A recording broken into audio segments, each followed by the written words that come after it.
Welcome to V news Telangana. ముందుగా headlines చూద్దాం. అమనబ్రోలో ఇటీవల హత్యకు గురైన వీరయ్య చౌదరి కుటుంబ సభ్యులను పరామర్శించిన మంత్రి నారా లోకేష్.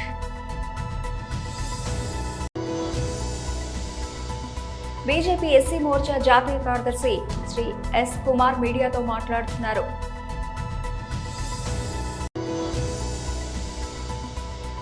తెలంగాణ భవన్లో బీఆర్ఎస్ నాయకులు ప్రెస్ మీట్.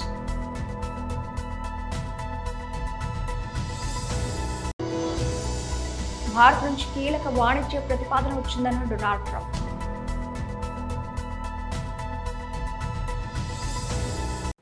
అమనబ్రోలో ఇటీవల హత్యకు గురైన వీరయ్య చౌదరి కుటుంబ సభ్యులను పరామర్శించిన మంత్రి నారా లోకేష్.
బీజేపీ ఎస్సీ మోర్చా జాతీయ కార్యదర్శి ఎస్ కుమార్ మీడియాతో మాట్లాడుతున్నారు. తెలంగాణ రాష్ట్ర ప్రభుత్వానికి, రాష్ట్ర ముఖ్యమంత్రి రేవంత్ రెడ్డి గారికి ఈ అందాల పోటీల నిర్వహణ చేసే క్రమంలో కనీసమైన సోయి లేకుండా ప్రవర్తిస్తున్నారు. ములుగు జిల్లా రామప్పకు సంబంధించిన కట్టడాలను సందర్శించే క్రమంలో వివిధ దేశాల నుంచి వచ్చినటువంటి సుందరిమణులను సందర్శనకు తీసుకెళ్లిన సందర్భంగా సాంప్రదాయం పేరు మీద గిరిజనులు దళిత మహిళతోటి వాళ్ళ కాళ్ళు కడిగించడము, టవల్స్తో కాళ్ళు తుడిపించడం అనేది దౌర్భాగ్యమైన స్థితి. ములుగు జిల్లా అంటేనే గిరిజన జిల్లా మనందరికీ తెలుసు. ఏ సాంప్రదాయంకి సూచి దళితులను తాకట్టు పెడుతున్నావా? గిరిజనుల యొక్క ఆత్మ గౌరవాన్ని తాకట్టు పెట్టినట్టుగా ప్రభుత్వము సిగ్గుతో తల వంచుకోవాల్సిన అవసరం ఉన్నది. తగుదనమ్మా అని చెప్పి కాళేశ్వరంలో కూడా పెద్ద కటౌట్లు ఏర్పాటు చేసి సరస్వతి మాతను ఆయన కాళ్ళ దగ్గర పెట్టుకున్న సందర్భాన్ని కూడా సిగ్గుగా తలదించుకోవాల్సిన పరిస్థితి వచ్చింది. నిన్నటికి నిన్న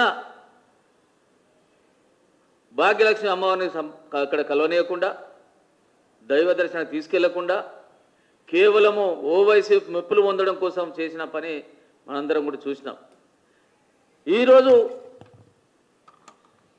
ఈ దళిత గిరిజనుల చేసిన మహిళలకు చేసిన అవమానాన్ని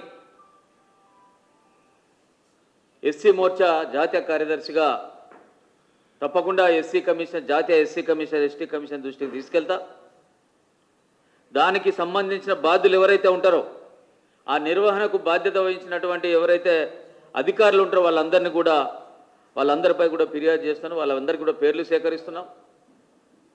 ఇంతగానో దౌర్భాగ్యం ఇంకోటి, తెలంగాణ ఆడపడుచుల గౌరవాన్ని, దళితుల గిరిజనుల గౌరవాన్ని విదేశాల నుంచి వచ్చిన వనితల ముందు తాకట్టు పెట్టడం అనేది ఈ గవర్నమెంట్కు సంబంధించిన దౌర్భాగ్యము. వాళ్ళు చేస్తున్న ప్రక్రియకు నిదర్శనం ఇది.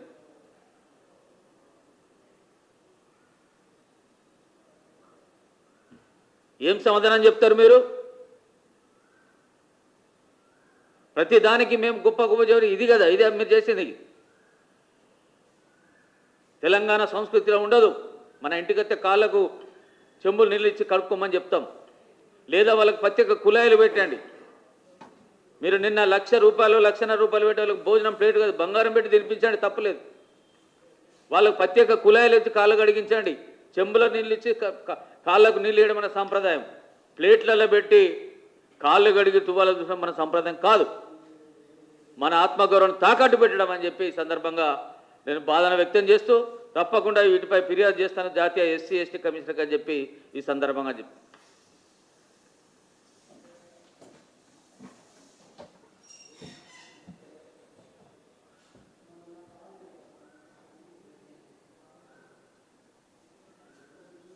తెలంగాణ భవన్లో బీఆర్ఎస్ నాయకులు ప్రెస్ మీట్ నిర్వహించారు. సుప్రీంకోర్టు యొక్క వ్యాఖ్యలు డైరెక్ట్గా ప్రత్యక్షంగా ఈ యొక్క కాంగ్రెస్ పరిపాలనని తప్పు ఎత్తి చూపుతూ మరి ముట్టకాయలు వేస్తున్నట్టు స్పష్టంగా కనపడుతూ ఉంది. ఇది మొదటిసారి కాదు.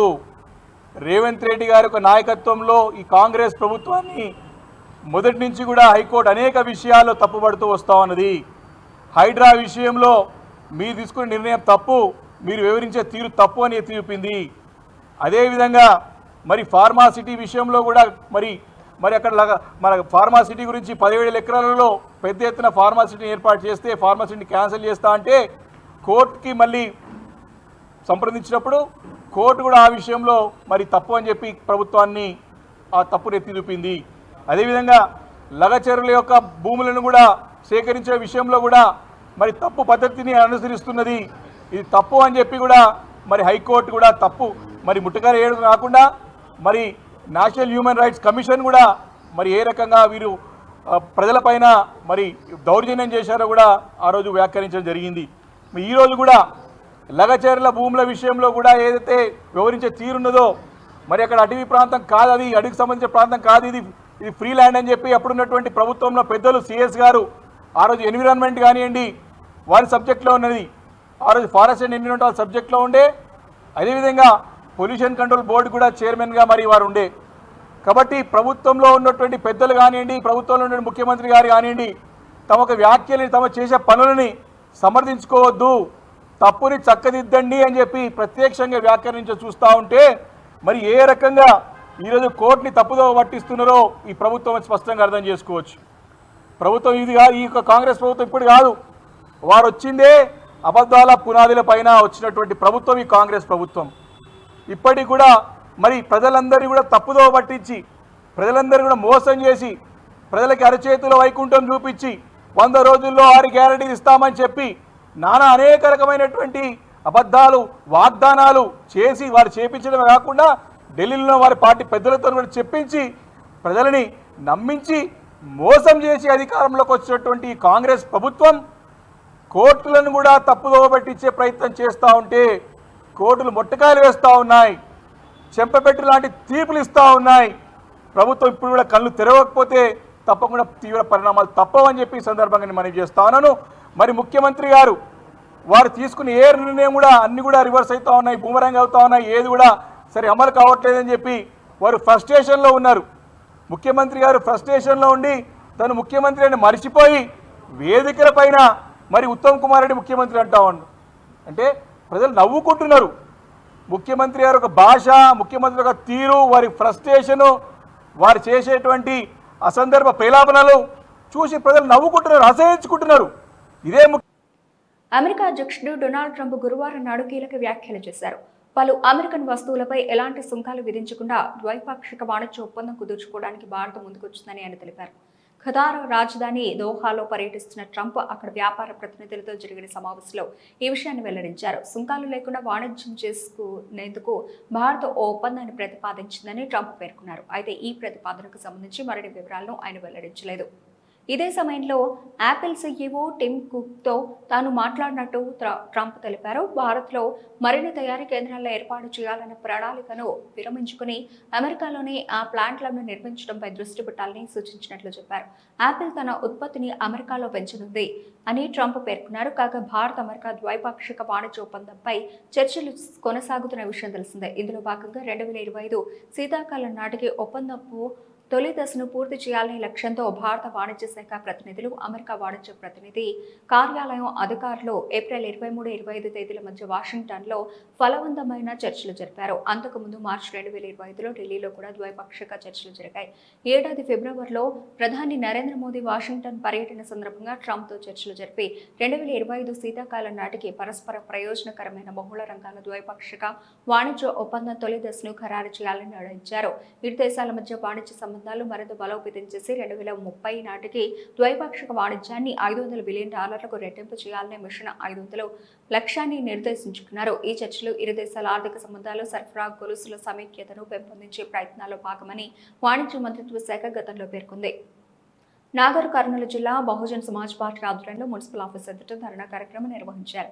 ఈ కార్యక్రమంలో బీఎస్పీ నాయకులు మాట్లాడుతూ నిన్న నాగర్ కర్నూలు పట్టణంలో ఎలాంటి నోటీసులు ఇవ్వకుండా చిరు వ్యాపారుల కర్రలు కుటీరాలను కూల్చడానికి బీఎస్పీ పార్టీ తీవ్రంగా ఖండిస్తోందని అన్నారు. నాగర్ కర్నూలు పట్టణంలో దేశాన్ని దోచుకునే అదాని అంబానీల షాపులతో పాటు కార్పొరేట్ షాపులే ఉండాలా అని ప్రశ్నించారు. ఒకవేళ చిరు వ్యాపారుల షాపులకు అనుమతి లేకపోతే తై బజార్ ఎందుకు కట్టించుకున్నారని నిలదీశారు. నిన్న నాగర్ కర్నూలు పట్టణంలో చిరు వ్యాపారుల దుకాణ సముదాయాలను ఎలాంటి నోటీసులు లేకుండా కూల్చివేయడాన్ని బీఎస్పీ పార్టీ తీవ్రంగా ఖండిస్తూ ఉంది. ఈ నాగర్ కర్నూలు పట్టణంలో ఈ దేశంలో కోటాను కోట్ల ప్రజల సంపద దోచుకునే ఆదాని అంబానీల షాపులు ఉండొచ్చు, కానీ ప్రతిరోజు ₹50, ₹70, ₹100 మున్సిపాలిటీకి తై బజార్ కట్టే రైతులు మాత్రం షాపులు పెట్టుకోవద్దు, రైతులు మాత్రం వాళ్ళ పంటలో పండిన ధాన్యాన్ని కానీ పండ్లను కానీ విక్రయించవద్దు అన్నట్లు వ్యవహరిస్తుంది ప్రభుత్వం. కాంగ్రెస్ ప్రభుత్వం అనేక హామీలు ఇచ్చి అధికారాన్ని వచ్చిర్రు, ఆ హామీలు నెరవేరుస్తలేరు. ఇప్పటికే మీ మీద ప్రజల్లో విపరీతమైన వ్యతిరేకత ఉంది. మళ్ళీ ఇటువంటి పనులు చేసుకుంటే మీకే నష్టం.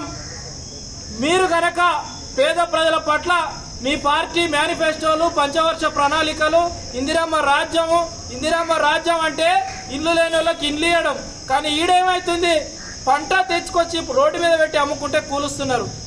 కాంగ్రెస్ ప్రభుత్వం కూల్చడంలో నెంబర్ 1 అవుతుంది. హైదరాబాద్లో హైడ్రా పేరు మీద మొత్తం కూల్చివేతలు. హైడ్రాను కనుక మళ్ళీ ఎమ్మెల్సీ నాగర్ కర్నూలుకు తీసుకొచ్చిరేమో మేము అడుగుతా ఉన్నాం. మీకు ట్రాఫిక్ ఇబ్బంది అయితే ఈ నాగర్ కర్నూలు పట్టణంలో మార్కెట్ యార్డ్లో ఒక దుకాణ సముదాయాలు కట్టిర్రు, ఇక్కడ మార్కెట్ పెడతామని, అది ఎందుకు ఓపెన్ చేయడం లేదు? తక్షణమే ఆ మార్కెట్ను ఓపెన్ చేసి ఈ చిరు వ్యాపారులకు మొత్తం దాంట్లో షట్టర్లు కేటాయించాలి. ఈ రోజు నుంచి కానీ మళ్ళీ రేపు కానీ మరొకసారి చిరు వ్యాపారుల దుకాణాలు కూల్చడానికి ప్రయత్నిస్తే బాగుండదని బీఎస్పీగా హెచ్చరిస్తూ ముగిస్తా ఉన్నాను. రుద్రూర్ మండల కేంద్రంలో తెలంగాణ ప్రగతిశీల బీడీ వర్కర్స్ యూనియన్ టీయూసీఐ ఆధ్వర్యంలో కార్మికులతో సమావేశం ఏర్పాటు చేయడం జరిగింది. ఈ సమావేశంలో తెలంగాణ ప్రగతిశీల బీడీ వర్కర్స్ యూనియన్ జిల్లా ఉపాధ్యక్షులు టీయూసీఐ రాష్ట్ర నాయకులు బి మలేష్ మాట్లాడుతూ 135 సంవత్సరాల నాడు అమెరికాలోని చికాగో నగరంలో కార్మిక వర్గం రక్త తర్పణం చేసి 8 గంటల పనిదినాన్ని సాధిస్తే నేటి పెట్టుబడిదారి వర్గాలు 10 గంటలు 13 గంటలు కార్మికులు పనిచేయాలంటూ సన్నాయి నొక్కులు నొక్కుతుంటే వారి అడుగులకు మడుగులొత్తే మన దేశ పాలకులు ఏకంగా చట్టాలను మార్చేసి అమలు చేయుటకు పూనుకుంటున్నారని తీవ్రంగా మండిపడ్డారు. 20వ తేదీ నాడు దేశవ్యాప్త సార్వత్రిక సమ్మెని నిర్వహించడం జరుగుతుంది. దాంట్లో బీడీ కార్మికులతో పాటు అన్ని రంగాల కార్మికులు ఉద్యోగులు అధిక సంఖ్యలో పాల్గొని దాన్ని విజయవంతం చేయాలని చెప్పి మా టీయూసీఐ తరపున మేము విస్తృతంగా ప్రచారం చేయడం జరుగుతుంది. దాంట్లో భాగంగా ఈరోజు రుద్రూరు మండలంలో మండల కేంద్రంలో అన్ని గ్రామాలు తిరుగుతూ ప్రచారం నిర్వహించడం జరుగుతుంది.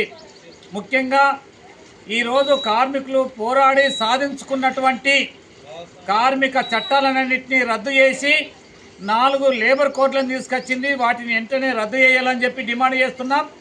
కార్మికులకు సరిపడ వేతనాలు ఈరోజు లీవింగ్ వేజెస్ అంటే సరిపడ వేతనాలు లేక చాలా ఇబ్బందుల పాలవుతున్నారు.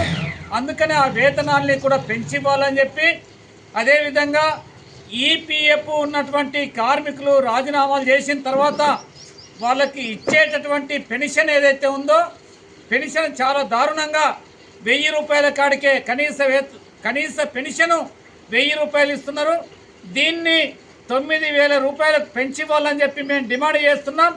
అదేవిధంగా కార్మికులకు వీళ్ళందరికీ సామాజిక భద్రత ఉపాధి భద్రత కల్పించాలని చెప్పి ఈరోజు ధరలు పెరుగుతున్నటువంటి విపరీతంగా ధరలు పెరిగిపోయినాయి. పెరిగిన ధరల్ని తగ్గించాలని చెప్పి, అదేవిధంగా కార్మికులకు అందరికీ అంటే ఆ రోజు ఇచ్చినటువంటి హామీ ఏంటంటే పెద్ద నోటు రద్దయితే జన్ ధన్ ఖాతాలు తీయండి, మీ ఖాతాలలో ఒక్కొక్కరికి ధన్ అని 15 లక్షల రూపాయలు వేస్తామని చెప్పి ఆ రోజు మాట ఇచ్చిర్రు. కానీ ఏది కూడా ఇచ్చిన హామీలు అమలు కాలేదు. పేదలకు ప్రజలకు ఇచ్చినటువంటి హామీలన్నింటినీ అమలు చేయాలని చెప్పి డిమాండ్ చేస్తూ ఈ 20వ తారీఖు నాడు జరిగేటటువంటి సార్వత్రిక సమ్మెలో అధిక సంఖ్యలో కార్మికులందరూ పాల్గొని విజయవంతం చేయాలని మరొకసారి మేము తెలియజేస్తున్నాం. భారతీయ జనతా పార్టీ మల్కాజ్గిరి పార్లమెంటు సభ్యులు ఈటెల రాజేంద్రపై అనుచిత వ్యాఖ్యలు చేసిన కాంగ్రెస్ నాయకుడు జగ్గారెడ్డి దిష్టిబొమ్మను హుజరాబాద్ బీజేపీ ఆధ్వర్యంలో అంబేద్కర్ చౌరస్తాలో దహనం చేశారు. కార్యక్రమంలో బీజేపీ నాయకులు కార్యకర్తలు పాల్గొన్నారు. కొన్ని అనుచిత వ్యాఖ్యలు చేయడం జరిగింది. దాని మీద ఇవాళ హుజరాబాద్ భారతీయ జనతా పార్టీ పక్షాన జగ్గారెడ్డి గారి దిష్టిబొమ్మ దగ్గర చేయడం జరిగింది. ఆ రోజు రాజేంద్రన్న మాట్లాడింది ప్రజల కొరకు మాట్లాడిండు. వీళ్ళు కాంగ్రెస్ నాయకులు పదవుల కొరకు లేకపోతే రేవంత్ రెడ్డి గారి మెప్పు పొందడానికి మాట్లాడతాం తప్పితే ప్రజల కొరకు మాట్లాడే మాట ఒక్కటి లేదు. ప్రజలకు ఇబ్బంది వచ్చినప్పుడు రాజేంద్రన్న పోయి ఆ నియోజకవర్గంలో ఎక్కడున్నా కానీ అట్లా అవసరం అనుకున్నట్టే ప్రజల దగ్గర పోయి కూర్చుండి ఇప్పుడే అంటాను మల్కాజ్గిరిలో ఇప్పటి వరకు ఏ ఎంపీ కూడా ఇంతవరకు తిరగలేదని గంతమంది ప్రజల ప్రేమను చురగొన్న నాయకుడిని వాళ్ళ జగ్గారెడ్డి అంటే ఆయన అసలు నేను రెడ్డినే కానీ రెడ్డి పేరు చెప్పానంటే కూడా నాకు బాధ అనిపిస్తుంది. అంటే గంతమంది తిడతాను ఆడు ఎందుకు పుట్టిండో నాకు అర్థమవుతలేదు. ఓ పంది అంటే బురదల పొందిన పంది లెక్క ఉంటాడు. ఓ మాట మాట్లాడితే ఓ రెడ్డి మాట మాట్లాడితే రెడ్డి లెక్క ఉండాలి ముచ్చట మాట్లాడితే. ఆయన ప్రజానాయకుడిని అంటే విప్లవ నాయకుడు 20 సంవత్సరాలు తెలంగాణ కొరకు కొట్లాడి ఆయన తెలంగాణ పట్టుకైతే తెలంగాణలో బిడ్డ ఎమ్మెల్యే కాలేదు. నీ నాయకుల్ని నీ ప్రజలు నేను తిరస్కరించిండు. అయినా సిగ్గు లేకుండా ఒక ప్రజానాయకుడు విప్లవ నాయకుల మీద నువ్వు మాట్లాడే మాటలు ఈటెల రాజేంద్రన్న మాట్లాడింది దేని మీద మాట్లాడిండు? మా ప్రజలకు ఇబ్బంది అయితే నా కొడుకల్లారా మీ అందరూ చూస్తామని మాట్లాడిండు. ప్రజల కొరకు నువ్వు మాట్లాడు. నీ ప్రజలను ఏమన్నా రాజేంద్రాన్ని ఇబ్బంది పెడితే భారతీయ జనతా పార్టీ ఇబ్బంది పెడితే నువ్వు దాని మీద మాట్లాడు. నా కొడుకులారా అన్నారని ఇప్పుడు ఇవాళకు సీఎం మాట్లాడిన మాటలు ఒకసారి విజువల్స్ తీసి చూపెట్టండి. అంటే ఆయన మాట్లాడినప్పుడు ఎవరన్నా అన్నారా? కాకపోతే ఫ్లోలో మాట వస్తుంది, వచ్చినప్పుడు దాన్ని నిన్నట్టుగా భావించుకొని నేను తిట్టడానికే పెట్టినా అంటే మాకు తిట్టరాదా? నేను రెడ్డినే, నేను తిడతా కదా, నిన్ను తిట్టడం సరియైంది కాదు, సభ్యత కాదు కదా. ఒక నాయకుడిని అంటే అంత మంచి నాయకుడిని పట్టుకొని నువ్వు ఒక మాట అన్నావు బిడ్డ, నీ తోడుకలు తీస్తాం. బీజేపీ నాయకులు అనేటోళ్ళు ఎక్కడున్నా కానీ వదిలిపెట్టరు. నువ్వేమో అనుకుంటావు నీ తోడుకలు ఎక్కడికక్కడ తీస్తారు. దాని క్షమాపణ చెప్పాలి. ఈటల రాజేందర్కు ఈ చెప్పేదాకా ఊకుండేది లేదు. బేషరతుగా నువ్వు క్షమాపణ చెప్పాలి నీ మాటలకు. నీ విజువల్స్ చూసినాం మేము, కానీ అసలు నువ్వు రెడ్డి పుట్టుకు ఎందుకు పుట్టామని బాధపడుతున్నాం మేము.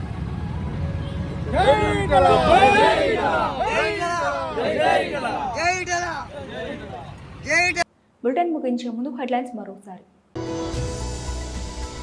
అమనబ్రోలో ఇటీవల హత్యకు గురైన వీరయ్య చౌదరి కుటుంబ సభ్యులను పరామర్శించిన మంత్రి నారా లోకేష్.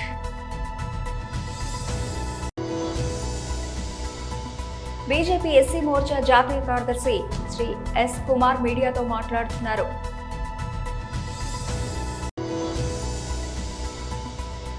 తెలంగాణ భవన్లో బీఆర్ఎస్ నాయకులు ప్రెస్ మీట్.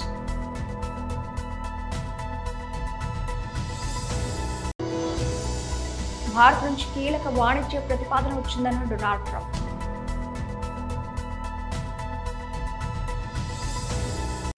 ఇవి ఇప్పటివరకు నబిల్చిన అప్డేట్స్. మరిన్ని అప్డేట్స్తో మళ్ళీ కలుద్దాం. అంతవరకు సెలవు, నమస్తే.